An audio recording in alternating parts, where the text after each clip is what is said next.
بسم اللہ الرحمن الرحیم۔ این جی او ٹیکس کے سلسلے میں آج ہم ایک نئے مہمان کے ساتھ حاضر ہیں،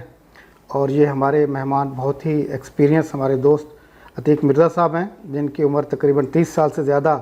این جی اوز کے پلیٹ فارم سے این جی اوز کی ٹریننگز اور کیپیسٹی بلڈنگ میں گزری ہے۔ آج ہم ان کے ایکسپیرینس سننا چاہیں گے، ان سے چاہیں گے کہ وہ ہمیں ایڈوائز کریں کہ کس طرح این جی اوز ایک سکسیزفل پروجیکٹ امپلیمنٹیشن اور ان میں اچھے کام کر سکتی ہیں۔ تو ہم ان کی طرف جاتے ہیں کہ سب سے پہلے تو ہمیں تھوڑا انٹروڈکشن کروا دیں تاکہ ہمارے ویورز کو ان کے بارے میں تھوڑا پکچر کلیئر ہو جائے۔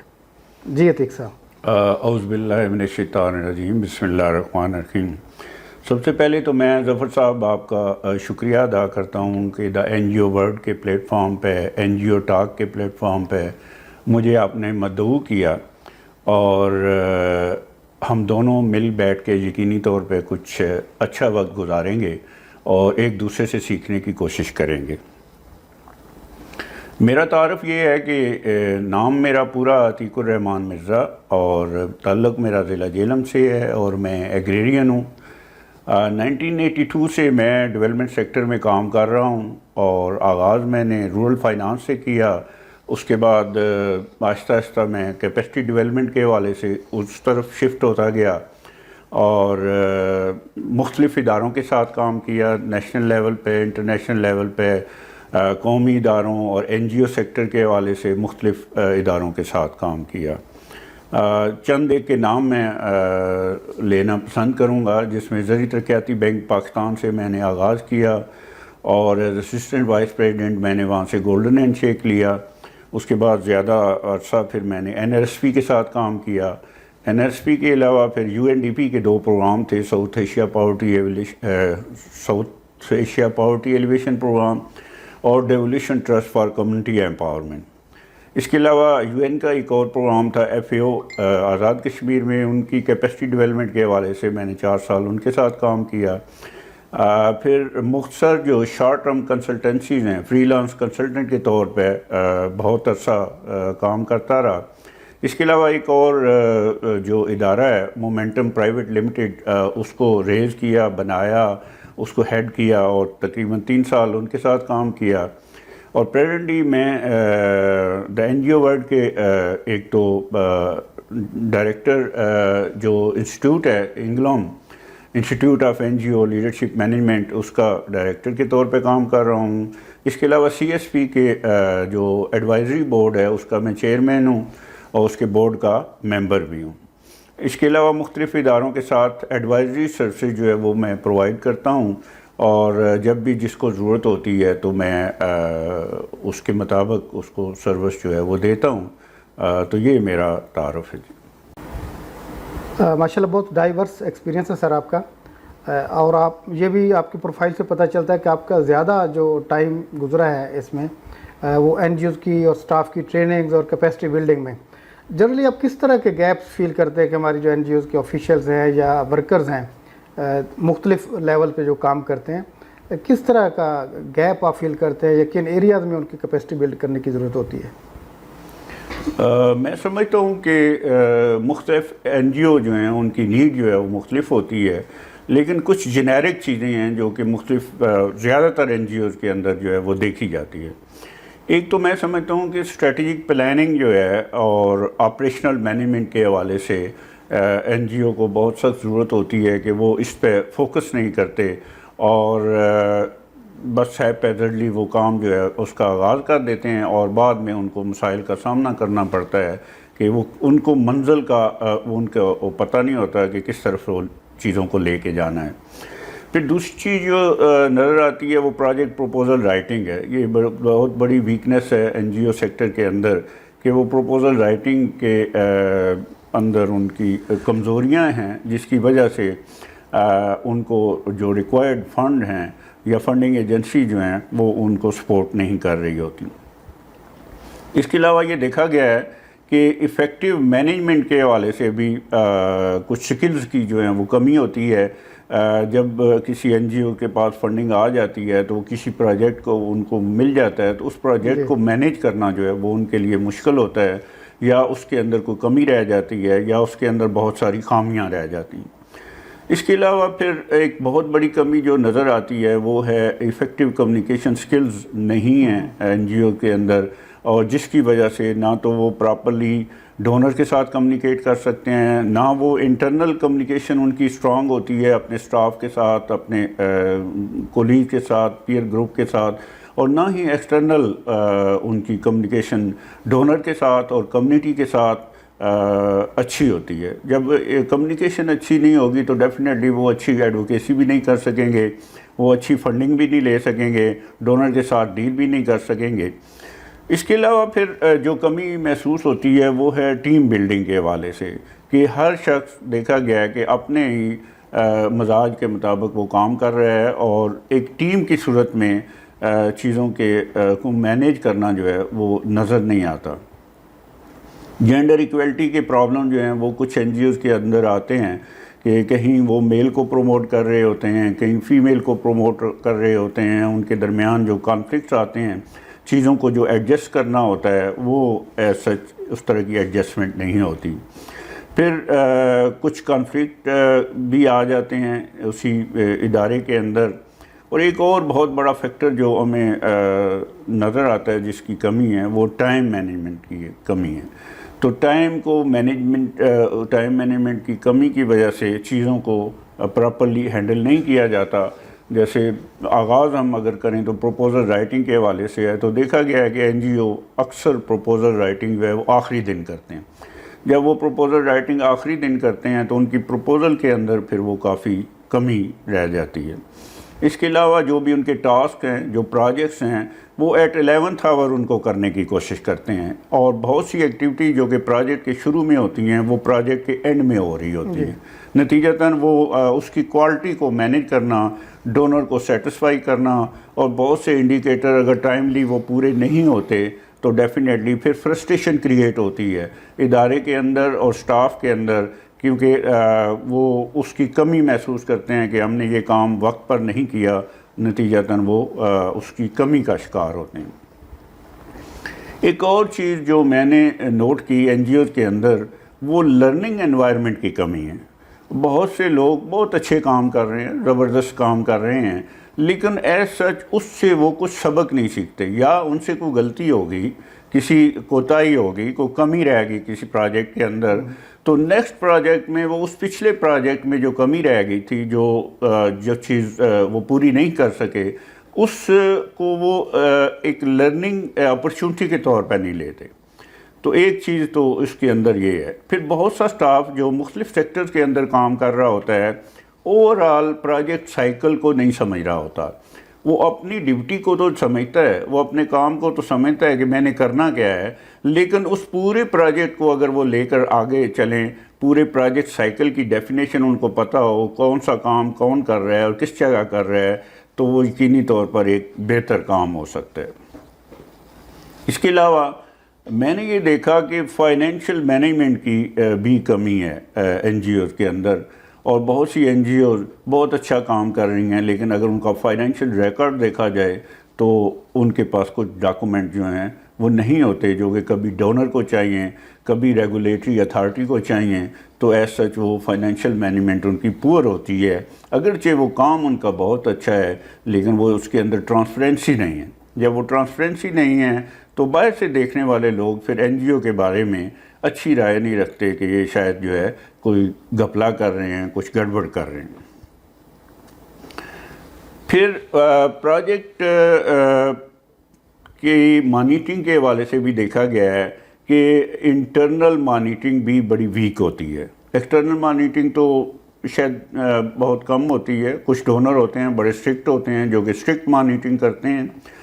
لیکن اوورآل ایک این جی او کو انٹرنل مانیٹرنگ سسٹم جو ہے وہ ضرور بنانا چاہیے، اور اس کے تحت کام کرنا چاہیے۔ جو بھی پروجیکٹ وہ لے کے چل رہی ہے، جس پروجیکٹ وہ کام کر رہی ہے، اس کی مانیٹرنگ جو ہے وہ زبردست ہونی چاہیے، بہتر ہونی چاہیے، تاکہ کمی کوتاہی جو ہے اس کا بر وقت پتہ چل سکے۔ At the end of the project اگر ہمیں کسی چیز کا پتہ چلتا ہے تو اس کا فائدہ نہیں، ساتھ ساتھ چیزوں کا پتہ چلتا جائے تو ساتھ ساتھ وہ ٹھیک ہو جاتی ہے۔ اچھا، اس سے پتہ چلتا ہے کہ مختلف اسپیکٹ سے ان کی کیپیسٹی لیک کر رہی ہوتی ہے۔ جی، میں بھی کوئی آرگنائزیشن فنانشیل کنٹرول میں بہتر ہو، ان کے ایکسپرٹیز اچھی ہوں، لیکن پروجیکٹ امپلیمنٹیشن میں ویک ہوں.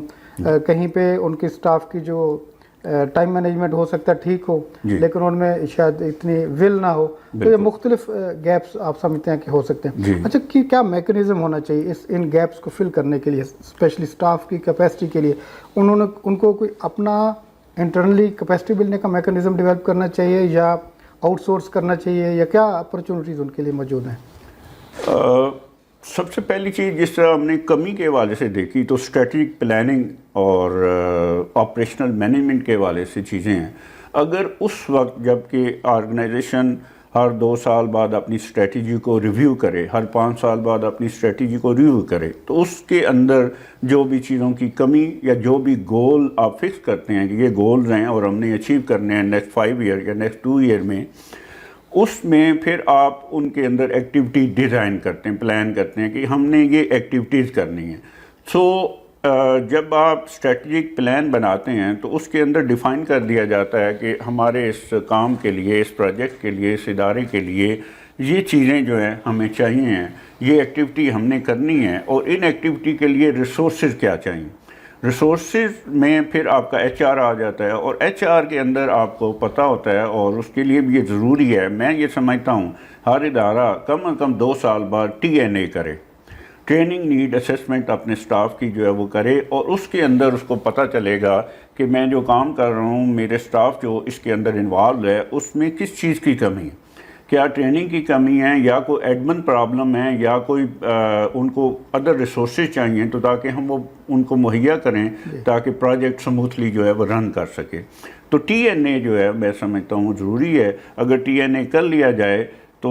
وہ آپ کو پتہ چل جاتا ہے کہ ہمارا سٹاف جو ہے اس کا لیول کیا ہے, وہ کہاں کھڑا ہے, اور کس چیز کی ضرورت ہے. پھر آپ نے جو انٹرنل اور ایکسٹرنل کی بات کی کہ اگر کیپیسٹی ڈیولپمنٹ کی بات کی جائے تو کیا انٹرنل ریسورسز کو موبلائز کرنا چاہیے یا ایکسٹرنل ریسورسز کو, تو میرے خیال میں دونوں کو کپل کرنا چاہیے. تو کچھ جو بیسک نیڈز اینڈ اسکلز جو ہیں وہ آپ انٹرنلی اس کو میٹ کر سکتے ہیں اسٹاف کے لیے, اور کچھ اسپیشلائزڈ نیڈز ہیں جو کہ ڈیفینیٹلی ہر ادارے کے اندر اس کے ایکسپرٹ موجود نہیں ہوتے. ان اسپیشلائزڈ نیڈ کے لیے آپ کیپیسٹی ڈیولپمنٹ کے حوالے سے آپ ڈفرینٹ ایکسٹرنل آرگنائزیشن تک اپروچ کر سکتے ہیں, یا ان کے ریسورس پرسن کو آپ اپنے پاس بلا کے اپنی ان ہاؤس ٹریننگ جو ہے وہ مینیج کر سکتے ہیں. ٹھیک ہے. تو لیکن ان باتوں سے پتہ یہی چلتا ہے کہ ایک آرگنائزیشن کے سٹاف کی کیپیسٹی ہونی چاہیے, اور آرگنائزیشن کو اس کا میکنزم بنانا چاہیے, اپنے اسٹریٹجک پلان کا حصہ بنانا چاہیے. میں ایک جگہ کہیں پڑھ رہا تھا, کسی بندے نے لکھا تھا, کیونکہ ہمارے یہاں ایک فیلنگ پائی جاتی ہے کہ جی ہم سٹاف کو اگر ٹرین کر دیں گے, ان کی ایکسپرٹیز بہتر ہو جائیں گی, وہ گروم ہو جائیں گے, تو وہ چھوڑ جائیں گے, ان کو کہیں اور آفر ہوگی اور وہ دوسری جگہ چلے جائیں گے.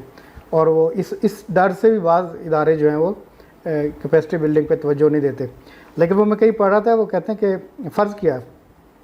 آپ نے ٹریننگ کروائی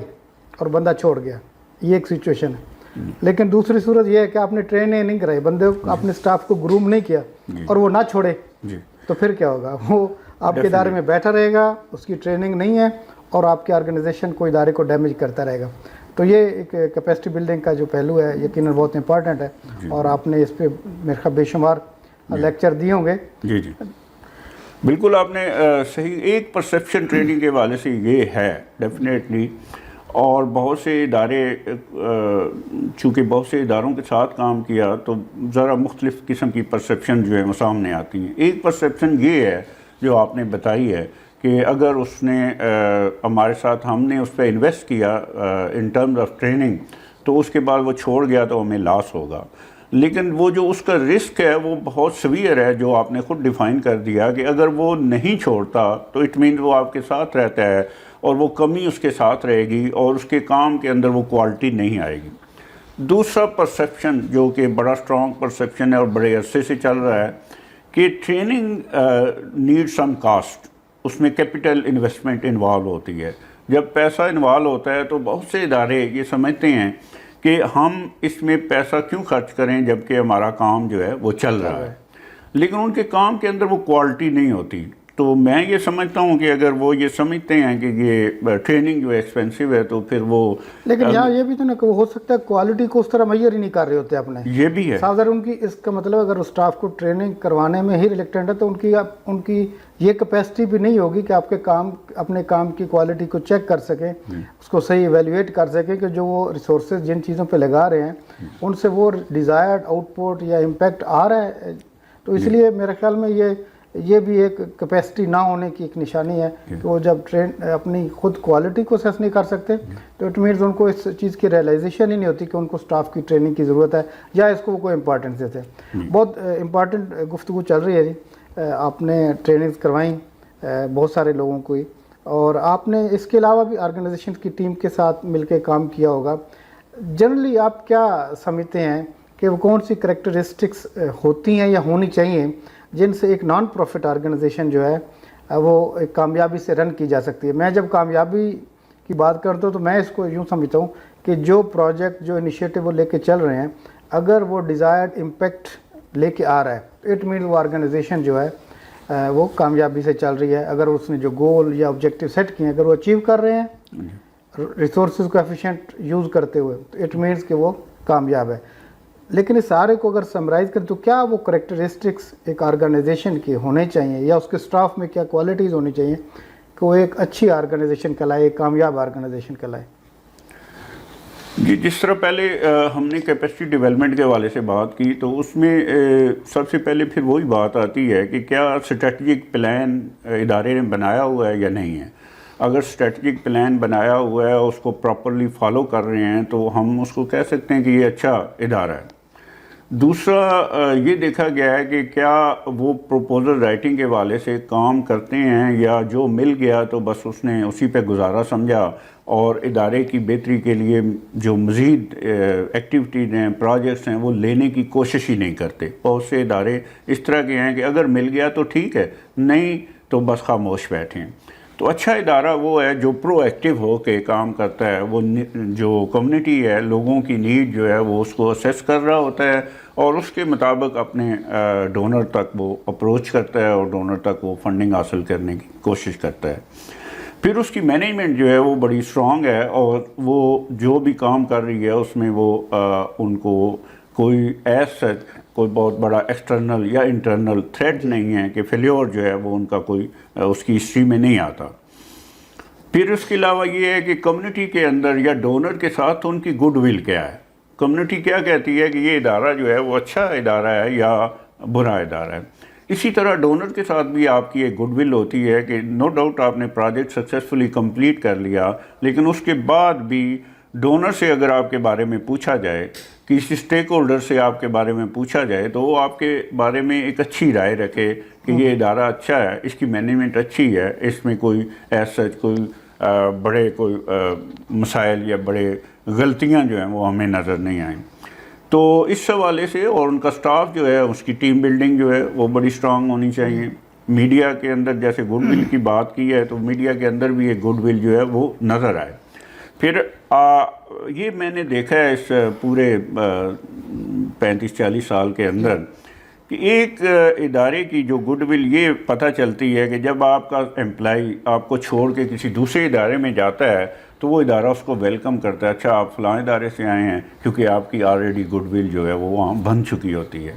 لیکن اگر آپ کے ادارے کی گڈ ول نہیں ہے تو آپ کے امپلائی کو کہیں بھی جب بھی وہ چھوڑ کے جائے گا کہیں جاب نہیں ملے گا. تو بہت سے اداروں کو میں نے دیکھا کہ ان کی گڈ ول اتنی اسٹرانگ ہے کہ لوگ یہ خواہش کرتے ہیں کہ ان کا امپلائی ہمارے پاس آ جائے. جس طرح کہ کارپوریٹ سیکٹر کے اندر بھی ایک کمپٹیشن چل رہا ہوتا ہے کہ اچھے ورکر کو وہ اپنی طرف لانا چاہتے ہیں, اسی طرح این جی او سیکٹر کے اندر بھی موسٹلی میں نے دیکھا ہے کہ جو اچھے ورکر ہیں ان کو وہ اپنی طرف اٹریکٹ کرتے ہیں, لیکن انہی اداروں کے ورکر کو لیا جاتا ہے جن کی گڈ ول اچھی ہے. وہ تھینک یو جی, آپ نے ہمیں بہت ایک کمپریہنسولی بتا دیا کہ وہ کون سی چیزیں ہیں, کن پہلوؤں کو ہم مد نظر رکھیں تو ہماری آرگنائزیشن ایک اچھی ریپیوٹ گین کر سکتی ہے. اور یہی اثاثہ ہوتا ہے. میں نے دیکھا ہے کہ اب آپ اگر ریپیوٹ کو لیں تو اگر آپ وقتی طور پہ سوشل میڈیا پہ کچھ ایسی چیزیں ڈال کے ڈیولپ کر کے ڈال کے جس ایک فیمس تو شاید ہو جائے, لیکن آپ کو جو ریپیوٹ بنتی ہے میں سمجھتا ہوں کہ وہ آپ کا جو سال کا ایکسپیرینس کرتے ہیں اور کمیونٹی کے اندر آپ کے جو انیشیٹوز ہیں ان کا امپیکٹ دیکھا جاتا ہے اور وہ پھر آپ کا کام ہر لیول پہ نظر آنا شروع ہوتا ہے، دین آپ کی ایک ریپیوٹ کہہ سکتے کہ بن جاتی ہے۔ جی بالکل۔ بعض کا یہ ہوتا ہے کہ ایک ڈاکومنٹری بنائی یا کچھ چیزیں ڈالی اور سوشل میڈیا میں مشہور کر دیں، وقتی طور پہ تو ہو سکتا ہے، لیکن جب لوگ آپ کو اسٹڈی کریں گے، ڈیپ آپ کے پروگرامز اور امپیکٹ کو دیکھیں گے تو ہو سکتا ہے وہ چیز انہیں نظر نہ آئے۔ تو یہ سال کی محنت کے بعد اسٹاف کو تیار کیا جاتا ہے، کام کیا جاتا ہے اور پھر جا کے ایک ایسی چیز ہوتی ہے جو پریزنٹیبل ہوتی ہے۔ سر اس کے بعد دوبارہ آپ کی ٹریننگز پہ آتے ہیں، کتنے لوگوں کو آپ ٹرین کر چکے ہوں گے اور کتنی ٹریننگ ڈیلیور کر چکے ہوں گے، اور پھر جب وہ آپ کے ہزاروں میں جو میرے خیال میں ہوں گے، لاکھوں میں ٹرینیز یا جو آپ کے اسٹوڈنٹس رہے ہیں ان سے کبھی ملاقات ہوتی ہے یا کہیں، تو کیا ان کا رسپانس ہوتا ہے؟ وہ اس چیز کو اکنالج کر رہتے ہیں کہ آپ سے ہم نے کچھ سیکھا ہے، اس نے ہمیں زندگی میں کچھ بینیفٹ کیا ہے، تو کیا آپ کا فیڈ بیک ہے اس پہ؟ ظفر صاحب، میں نے جیسے آپ سے عرض کیا کہ آن جاب ٹریننگ تو میں نے زری بینک میں ہی شروع کی تھی کہ زری بینک میں جو نیا اسٹاف آتا تھا میرے ساتھ اٹیچ ہوتا تھا تو وہ ان کی میں آن جاب ٹریننگ کر رہا ہوتا تھا۔ فارمل ٹریننگ جو ہے وہ میں نے NRSP میں آ کے شروع کی۔ تو فارمل ٹریننگ کے حوالے سے جو ایک کاؤنٹ میں نے اپنا بنایا ہوا ہے اس کے مطابق تقریباً مور دین 50,000 لوگوں کو میں ٹرین کر چکا ہوں، اور میرے ٹرینیز میں ود ان پاکستان کے لوگ بھی شامل ہیں اور اس میں بیرون ممالک کے لوگ بھی، افغانستان ہے، ایران ہے، بنگلہ دیش ہے، انڈیا ہے، نیپال ہے، سری لنکا، سار کنٹری کے جو ممالک ہیں ان کے لوگ بھی شامل ہیں۔ بڑا اس کے علاوہ ہاں میں قطع کرامی جی مجھے یہ بھی بتا جائے کہ آپ نے گورنمنٹ آفیشیل کو، اسسٹنٹ کمشنر کو بھی اور پولیس والوں کو بھی کچھ ٹریننگز ڈیلیور کی ہیں؟ جی میں نے تینوں سیکٹرز میں ٹریننگ کرائی ہیں الحمدللہ۔ پبلک سیکٹر میں بھی ٹریننگ کرائی ہیں اور میں نے کارپوریٹ سیکٹر میں بھی ٹریننگ کرائی اور NGO سیکٹر میں کرائی۔ تو اگر میں پبلک سیکٹر میں لوں تو میں نے پنجاب کے 70 کے قریب اسسٹنٹ کمشنر جو ہیں ان کو ٹرین کیا۔ اس کے علاوہ پولیس کے حوالے سے میں عرض کروں کہ نیشنل پولیس اکیڈمی کے ساتھ میں 4 سال کام کرتا رہا اور اس میں DSP سے لے کے DIG تک ٹریننگ جو ہیں وہ آتے تھے اور ان سب کو میں نے۔ اسسٹنٹ کمشنر اور یہ پولیس کے لوگوں کو کس قسم کی ٹریننگ آپ دیتے ہیں؟ اسسٹنٹ کمشنر کو جو ٹریننگ دی وہ موسٹلی فوکس تھی ہماری سوشل موبلائزیشن کے اوپر، کیونکہ جب ہم فیلڈ کے اندر کام کر رہے ہوتے ہیں تو ڈسٹرکٹ مینجمنٹ سے ہمارا بہت کلوز لائزان ڈیولپ ہوتا ہے۔ تو شروع میں انیشلی ہم نے دیکھا کہ ڈسٹرکٹ ایڈمنسٹریشن کو پارٹیسپیٹری اپروچ کی طریقہ کار کی نہ سمجھ ہونے کی وجہ سے وہ ہمارے لیے بعض دفعہ رکاوٹیں کھڑی کرتے تھے۔ تو تب ہم نے جو ہائی اپس ہیں لوگ ان تک رسائی حاصل کی اور ان کو بتایا کہ یہ سلسلہ ہے، تو اگر آپ اپنے اسٹاف کو، جو فیلڈ اسٹاف ہے جو اسسٹنٹ کمشنر پر مشتمل ہوتا ہے، جو ایک تحصیل کو دیکھ رہا ہوتا ہے، تو اس کو 3 دن کی اگر ہم ٹریننگ دے دیں کہ ہم کون لوگ ہیں اور کیا کام کر رہے ہیں اور یہ پارٹیسپیٹری اپروچ کیا ہے، اس کا فائدہ کیا ہے، نقصان کیا ہے، تو وہ انہوں نے اس پہ قائل ہو گئے اور الحمدللہ کہ ہم نے تقریباً 70-80 کے قریب جو اسسٹنٹ کمشنر ہیں وہ ٹرین کیے۔ پھر پبلک سیکٹر کے اندر ہی پولیس کے علاوہ پولیس کی جو ٹریننگ تھی وہ اس کے مختلف پہلو تھے۔ اس میں موسٹلی جو پولیس ٹریننگ کالج اور سکول ہیں ان کا سٹاف جو ہے، اور نہ صرف وہ پولیس کا سٹاف تھا اس میں، بلکہ اس میں تمام فورسز اور انٹیلیجنس ایجنسیز کا سٹاف بھی اس میں شامل تھا، اور ان کو ٹریننگ موسٹلی ٹریننگ کے حوالے سے دی گئی، training how to deliver training, how to plan training, اور TOT کا جو سائیکل پورا ہوتا ہے وہ اس کے مطابق ان کو ٹریننگ دی گئی۔ پھر موب مینجمنٹ پر ٹریننگ دی گئی، اور میرا جو پرسنل انٹرسٹ تھا وہ بھی تھا کہ میں پبلک امیج جو پولیس کا ہے یا انٹیلیجنس ایجنسی کا اس کو ذرا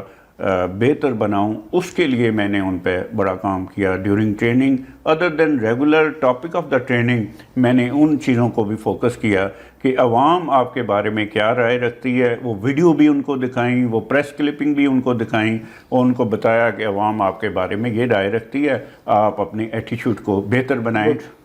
اس کو اچھا کریں۔ اچھا، میرا سوال کا دوسرا پورشن یہی تھا کہ ابھی آپ کو پرانے اسٹوڈنٹس یا وہ ملتے ہوں گے جی مختلف کسی ایونٹ میں یا ٹریول میں، جی تو لوگوں کا کیا رسپانس ہوتا ہے؟ ظفر صاحب، انسانی رویے جو ہیں وہ پرسن ٹو پرسن جو ہے وہ ڈیفر کرتے ہیں. الحمدللہ میں سمجھتا ہوں کہ کوئی بھی اسٹوڈنٹ میرا ٹرینی جو ہے وہ میرے سامنے آ جائے تو میں بعض دفعہ بھول جاتا ہوں اور بعض دفعہ یاد نہیں رہتا. ڈیفینیٹلی آپ 50,000 لوگوں کے چہرے اور نام جو ہے وہ یاد نہیں رکھ سکتے، لیکن وہ پہچان لیتے ہیں. اور جب وہ پہچان لیتے ہیں اور بڑی محبت کا اظہار کرتے ہیں اور بڑی اپنائیت کا اظہار کرتے ہیں، بلکہ بعض دفعہ میں حیران ہو جاتا ہوں کہ جنگلوں میں بھی 2 دفعہ میرے ساتھ یہ واقعات ہوا. ایک دفعہ میری گاڑی ایک جنگل میں خراب ہو گئی اور ساتھ ہی ورکشاپ تھی، تو ایک کریانہ اسٹور تھا تو وہ مجھے کھینچ کے لے گیا، جی آپ ادھر بیٹھیں چائے پئیں. میں نے کہا آپ مجھے کیسے جانتے ہیں؟ کہنے لگا جی میں نے آپ کے ساتھ 3 دن ٹریننگ کی ہے. اسی طرح میں ایک جنگل سے گزر رہا تھا، ایک ٹک شاپ تھی چھوٹی سی، تو وہاں سے میں نے جوس کا پیکٹ لیا. تو وہ جب میں اس کو پیمنٹ کرنے لگا تو ایک بندہ وہاں اور بیٹھا تھا، تو کہنے لگا جی ان سے پیسے نہیں لینے. میں نے کہا کیوں نہیں پیسے لینے؟ کہنے لگا نہیں آپ ہمارے گاؤں آئے تھے تو آپ نے بڑا اچھا ہمیں لیکچر دیا تھا، چیزیں سمجھائی تھیں. تو یہ محبت کا عالم ہے. ابھی تک بہت سے 20-25 سال پرانے لوگ جو ہیں ابھی تک وہ یاد رکھتے ہیں، اور دعاؤں میں بھی اور میسیج میں بھی اور فون پہ بھی، کال پہ اور سوشل میڈیا کے تھرو رابطے میں رہتے ہیں. لیکن بہت سے لوگ جو ہیں وہ بھول جاتے ہیں یا کبھی ان کو یاد نہیں رہتا. پھر آپ کا اپنا سٹیٹس جو ہے وہ بھی وقت کے ساتھ چینج ہو رہا ہوتا ہے. ایک وقت میں آپ بڑے اچھے ہائر سٹیٹس میں ہوتے ہیں اور ایک وقت میں آپ تھوڑا ڈاؤن ہو جاتے ہیں. تو جب آپ ڈاؤن ہو جاتے ہیں، تو جب آپ ہائی اپ میں شامل ہوتے ہیں تو تب لوگوں کی توقعات آپ کے ساتھ بہت ہوتی ہیں. میرے شعبے میں عام لوگوں کی ٹریننگ کی توقعات یہی ہوتی ہے کہ یہ ہمیں جاب لے کے دے گا. تو میں جب ان کو یہ ریئلائز کراتا ہوں کہ یہ جاب لے کر دینا تو میرے لیے مشکل ہے، لیکن اپرچونٹی ڈھونڈ کے دینا یہ میرا کام ہے. تو الحمدللہ میں نے ایک جاب گروپ بنایا ہوا ہے واٹس ایپ پہ، اور اس میں بہت سارے لوگ جو ہیں وہ پرانے ٹرینیز اور کچھ نئے جن کو میں جانتا بھی نہیں وہ بھی ممبر ہیں، اور ڈیلی 50 سے 100 جاب میں اپلوڈ کرتا ہوں. الحمدللہ بہت سے لوگوں کی فیڈ بیک بھی آئی کہ ہمیں اس گروپ کی وجہ سے ہم جاب حاصل کر لیا ہے ہم نے، اور یہ ان کے لیے ایک اچھا وہ تو ایسے کہ آپ جو این جی او ورلڈ کا گروپ ہے فیس بک کے این جی او کی دنیا، اس میں بھی آپ کی ایک ایکٹیو پارٹیسپیشن ہے. تو بہت سارے آپ کے اسٹوڈنٹس ہوں گے جو آگے استاد بن چکے ہوں گے، انہوں نے آگے ٹریننگس ڈیلیور کی ہوں گے، ٹرینرز بن چکے ہوں گے. تو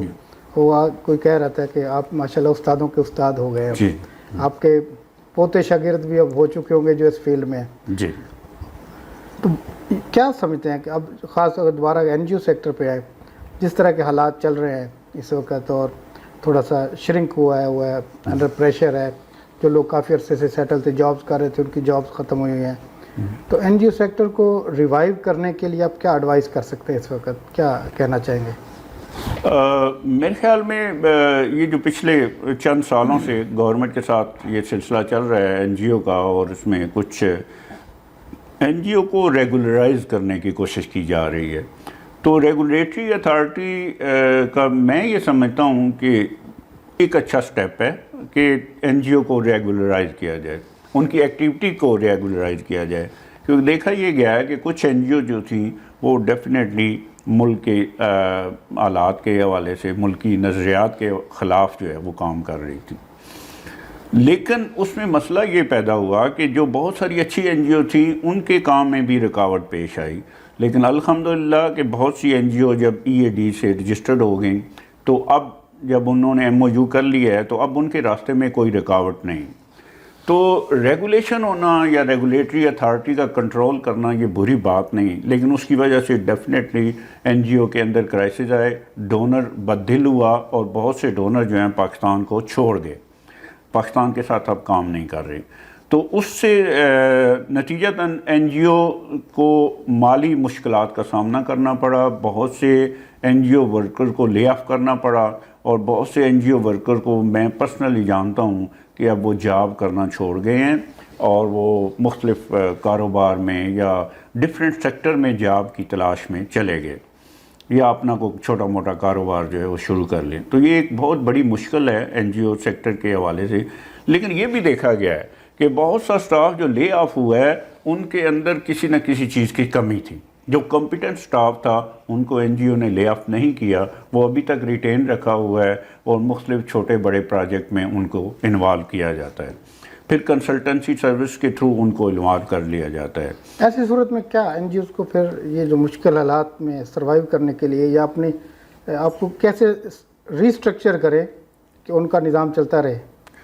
میں تو ہمیشہ این جی او کو یہی ریکمینڈ کرتا ہوں کہ سوشل انٹرپرائز کی طرف آئیں، ایک تو کمیونٹی کا کچھ نہ کچھ بھلا ہو جائے اور دوسرا آپ کے لیے کوئی چھوٹا موٹا سورس آف انکم بن جائے کہ جس کے تھرو آپ جو کمپلسری ایکسپنسز ہیں وہ کم از کم میٹ کر سکیں۔ تو ایسے انٹرپرائز جو ہیں ان کے اندر وہ کسی نہ کسی طرح کوئی انویسٹمنٹ کریں، کوئی تھوڑے بہت اس کے اندر پیسے لگا کے اس کاروبار کو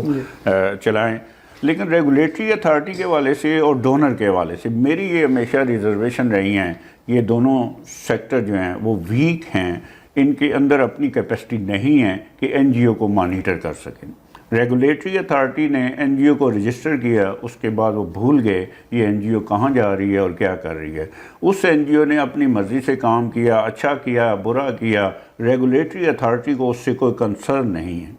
اس کے علاوہ ڈونر کو بھی میں نے دیکھا کہ بہت سے ڈونرز کی مانیٹرنگ بڑی پور ہے، انہوں نے فنڈنگ تو کر دی اس این جی او کو، اس این جی او نے اس فنڈنگ کا کیا استعمال کیا یا کس طرح یوٹیلائز کیا یہ بھی اس ڈونر نے دھیان نہیں دیا۔ نتیجتاً جو چند بری این جی اوز ہیں ان کی وجہ سے بہت سی اچھی این جی اوز ہیں وہ بھی بدنام ہو گئی۔ بہت شکریہ۔ ہم انشاءاللہ ایک الگ ویڈیو بنائیں گے جس میں ہم یہ جو ریگولیٹری اتھارٹیز اور جو ادر سرٹیفکیشنز ہمیں ضرورت پڑتی ہے مختلف اداروں کے ساتھ، جو پبلک کے اور پرائیویٹ جن کے ساتھ افیلیشنز اور